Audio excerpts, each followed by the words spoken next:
This is what it often feels like when young people in Baltimore look for work. We are hungry for opportunities and a chance to better ourselves, but our neighborhoods are filled with closed businesses and empty promises. For people our age, finding our first job seems like an impossible challenge. In this film, we will speak with students, employers, and politicians to try to get a deeper understanding of the issues of youth employment. We sat down with some of our friends to find out what other young people experienced.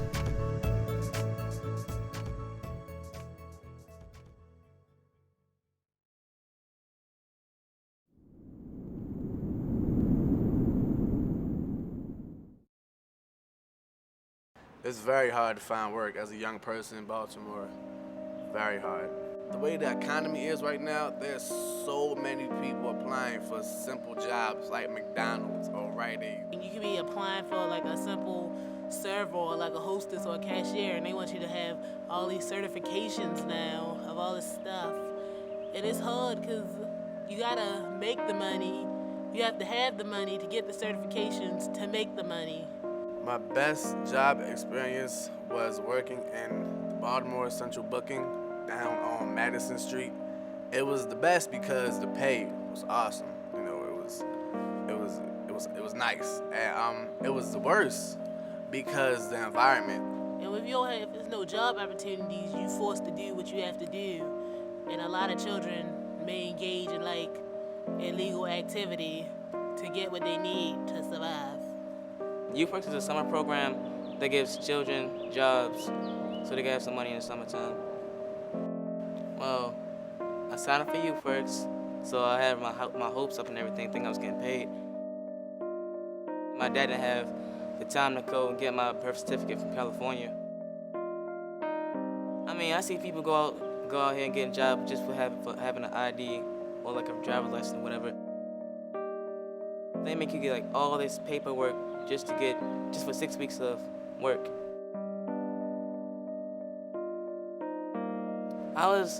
It was like heartbreaking.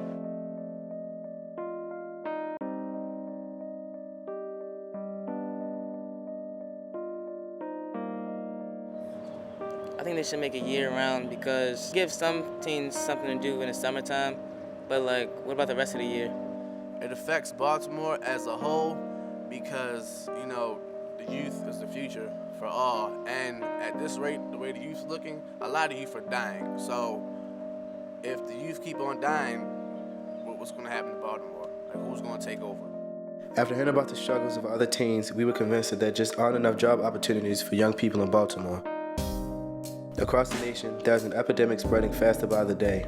In 2011, the overall unemployment rate in the U.S. was 9.1%, but the teen unemployment rate was 25%.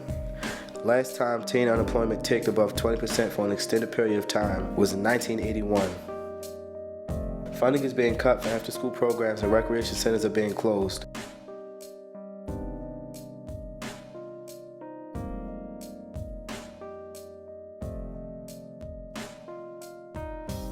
Is this what our city government thinks about the voices of young people? We decided to head up to the Maryland State House to hear about the politics behind the lack of investment in the youth. We began our journey to Annapolis to speak with 3 delegates and attend a hearing on funding for youth programs.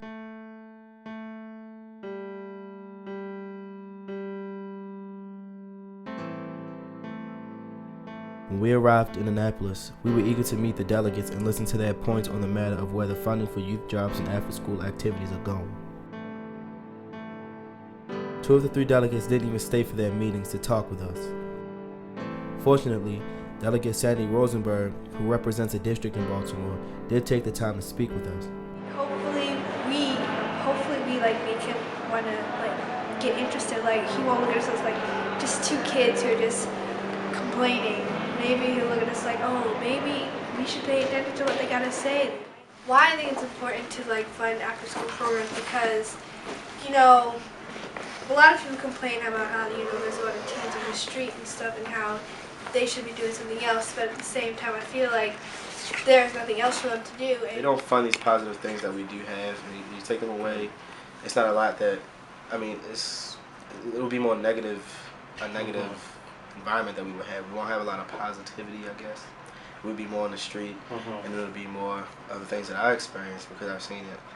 Well, I mean, we respond the most to adults who can vote, and if you're 18 you can vote, to people who are voters who live in our districts. The people we work for, the people who vote for us, who send us here. So it's getting, parents and neighbors, adults in the community to be in touch with us and say, this is important for our kids. While we appreciate that Delegate Rosenberg took the time to hear us out, we were upset to know most politicians are only willing to help those that are able to vote. This sounds backwards to us. Shouldn't politicians work to win our vote by doing things to improve the lives of the young people? Was there anyone in power that actually cares about what young people have to say? Was this viewpoint shared by all of our leaders? We decided to talk to a local politician who was sponsoring legislation to make more opportunities for young people.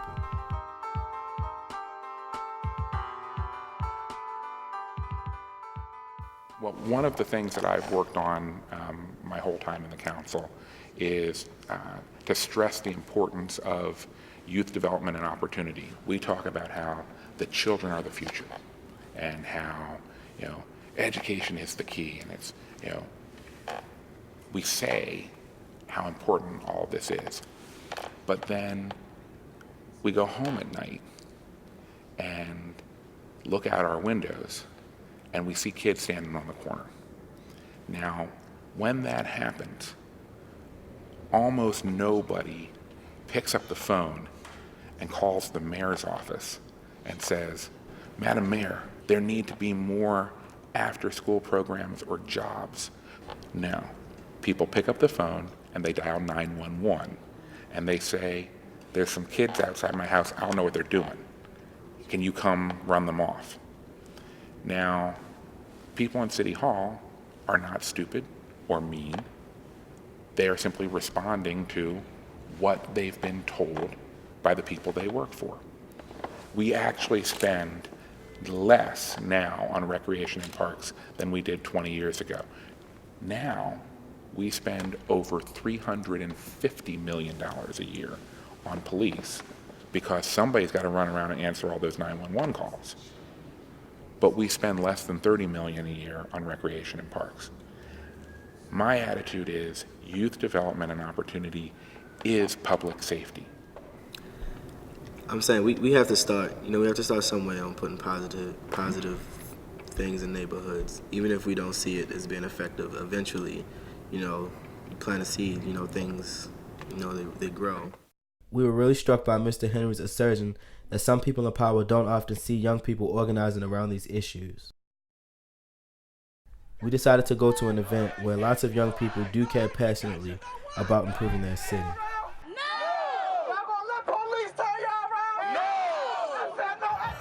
Today we're rallying for Youth Justice Sunday, which is justice for all youth. We want to stop the building of the youth jail that the governor wants to put down here. No education, no life! No education, no life! I think the city of Baltimore has a duty to provide jobs for all of its citizens, and youth are included in that. You should care about us because the older people won't always be here. There will be people that come up to replace them, and that's the youth. And the fact is, there are some youth that do care. So a part of what we hope to do is we hope to, present a different vision of what public policy looks like so that we don't think that more police can fix the problem, but we think that improving the quality of life of people will fix the problem. Several businesses, we don't want any more jails. No more jails. We want them to consider building more schools, more recreation centers, and more job opportunities for our youth. When I was a juvenile, a little bit younger, I was homeless. So with me being homeless, I needed ways to support myself. What we actually ended up turning to, me and a friend of mine, is actually robbery, like strong arm robbery. It was an option at that time in my warped mind for me to, commit a 5-minute robbery and put some money in my pocket to eat that night. So those are the type of decisions that youth in the city are forced to make that send them down a path where their life is basically ruined. After they enter the adult system. After speaking with Greg, it became obvious. When there is a lack of support or positivity in the lives of the youth, they are most likely to make decisions that will affect them for the rest of their lives.